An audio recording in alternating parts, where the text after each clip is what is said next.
چین کے 15ویں 5 سالہ منصوبے میں زرعی ٹیکنالوجی کے شعبے میں بین الاقوامی تعاون کو جاری رکھا گیا ہے۔ پاکستانی محقق ڈاکٹر سیف اللہ، جو نانجنگ زرعی یونیورسٹی کے سابق طالب علم ہیں، چین اور پاکستان کے درمیان لائف سٹاک جینیٹکس کی ٹیکنالوجی کی منتقلی اور افرادی قوت کی ٹریننگ کو فعال طور پر آگے بڑھا رہے ہیں۔ وہ دو طرفہ تعاون میں ایک اہم پل کا کردار ادا کر رہے ہیں۔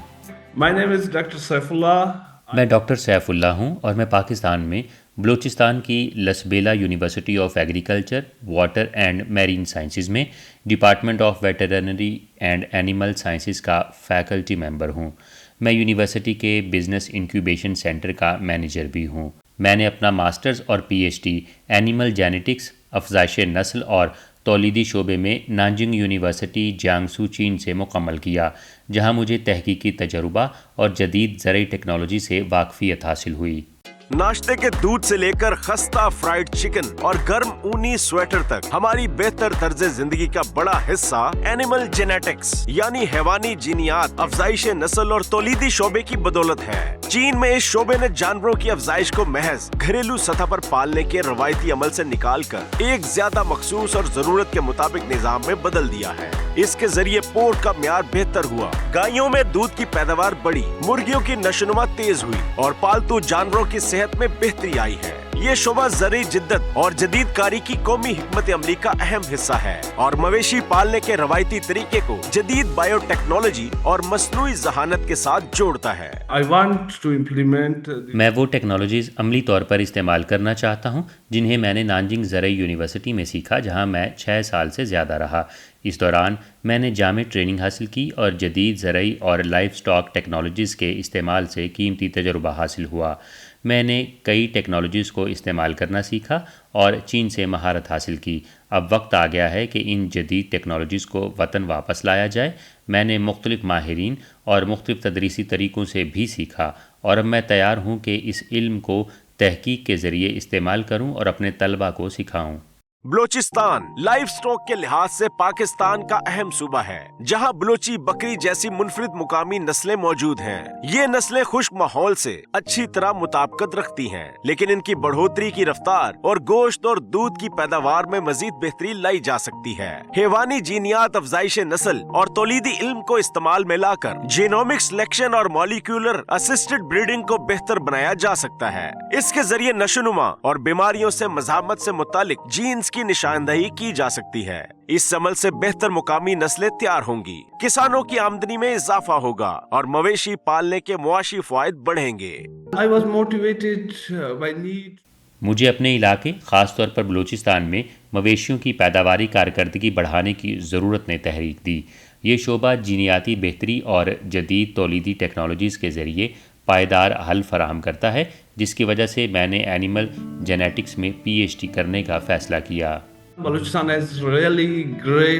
جب ہم خاص طور پر بلوچستان کی بات کرتے ہیں تو یہاں لائف سٹاک اور سمندری شعبے دونوں میں زبردست امکانات موجود ہیں، لیکن پیداوار بہت کم ہے۔ میں نے یہ شعبہ اس لیے منتخب کیا تاکہ سائنس اور ٹیکنالوجی کے ذریعے قدرتی وسائل کو معاشی ترقی میں بدلنے میں مدد کر سکوں۔ لائف سٹاک کے لحاظ سے یہاں بکریاں، بھیڑیں اور اونٹ کافی مقبول ہیں۔ ہمارے پاس ووہان کی خوا چونگ زرعی یونیورسٹی کے ساتھ اونٹ کی جینیات اور پیداوار پر ایک مشترکہ منصوبہ بھی ہے۔ جہاں تک سمندری ساحلی علاقے کا تعلق ہے، ہمارے پاس 500 کلومیٹر سے زیادہ لمبی ساحلی پٹی موجود ہے۔ امکانات کے باوجود پیداوار اب بھی بہت کم ہے۔ اس سے فائدہ اٹھانے کے لیے کافی کام نہیں ہوا اور ہمیں اپنی ٹیکنالوجیز کو جدید بنانا اور ان شعبوں پر توجہ دینا ہوگی۔ برسوں سے بلوچستان کا وسیع اور خشک خطہ اور طویل ساحلی پٹی معاشی ترقی کی صلاحیت رکھتا ہے، مگر یہ صلاحیت مکمل طور پر بروئے کار نہیں آ سکی۔ مویشیوں کے بڑے ریوڑ اور سمندری وسائل اس صوبے کے نمایاں معاشی وسائل ہیں، تاہم صلاحیت اور عملی پیداوار کے درمیان فرق اب بھی وسیع ہے۔ اس چیلنج سے نمٹنے کے لیے نوجوان مقامی ماہرین بین الاقوامی مہارت کے ساتھ میدان میں اتر رہے ہیں۔ We just started our joint research. حال ہی میں ہم نے ووہان کی خواچونگ زرعی یونیورسٹی کے ساتھ ایک مشترکہ تحقیقی منصوبہ شروع کیا جو اونٹ کی جینیات اور افزائش نسل پر مرکوز ہے۔ اگرچہ میں مصروفیات کی وجہ سے خود شرکت نہیں کر سکا، لیکن میں نے اپنے ایک پروفیسر کو خواچونگ زرعی یونیورسٹی کی ٹیم سے رابطہ کرنے میں مدد فراہم کی۔ وہ یہاں آئے اور اب ہمارا مشترکہ تحقیقی منصوبہ باضابطہ طور پر شروع ہو چکا ہے۔ جیسا کہ ہم نے بات کی ہے، ہمیں بہت کم پیداوار اور جدید ٹیکنالوجیز کی کمی کا سامنا ہے۔ اس کے باوجود ہمارے پاس بڑی لائف سٹاک آبادی اور اہم سمندری وسائل موجود ہیں۔ اپنے مشترکہ منصوبوں اور تحقیق کے ذریعے ہم جدید ٹیکنالوجیز نافذ کر سکتے ہیں جو پاکستان اور چین دونوں کے لیے فائدہ مند ہوگی۔ ہمارے پاس بہت کچھ بانٹنے کے لیے ہے۔ ہر ملک کے پاس مختلف طریقے اور مہارتیں ہیں، خاص طور پر اونٹ کی افزائش، سمندری وسائل اور لائف سٹاک مینجمنٹ کے شعبوں میں۔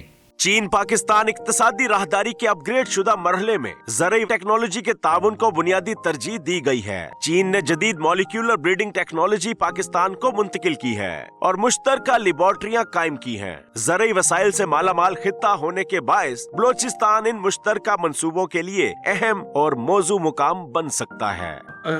I told you جیسا کہ میں نے پہلے بھی ذکر کیا ہے کہ صلاحیت کے لحاظ سے ہمارے پاس بڑی آبادی ہے لیکن پیداوار بہت کم ہے۔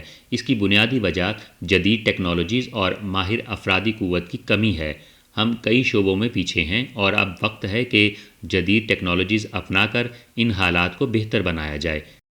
ساتھ ہی ہمیں لائف سٹاک، سمندری وسائل اور زراعت میں کام کرنے کے لیے زیادہ ماہر افراد کی ضرورت ہے۔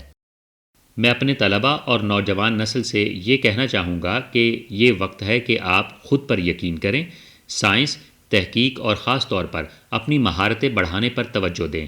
اپنی تعلیم کو ایک ٹول سمجھیں جس کے ذریعے آپ اپنے وطن، اپنے علاقے اور اپنے ملک کی خدمت کر سکیں۔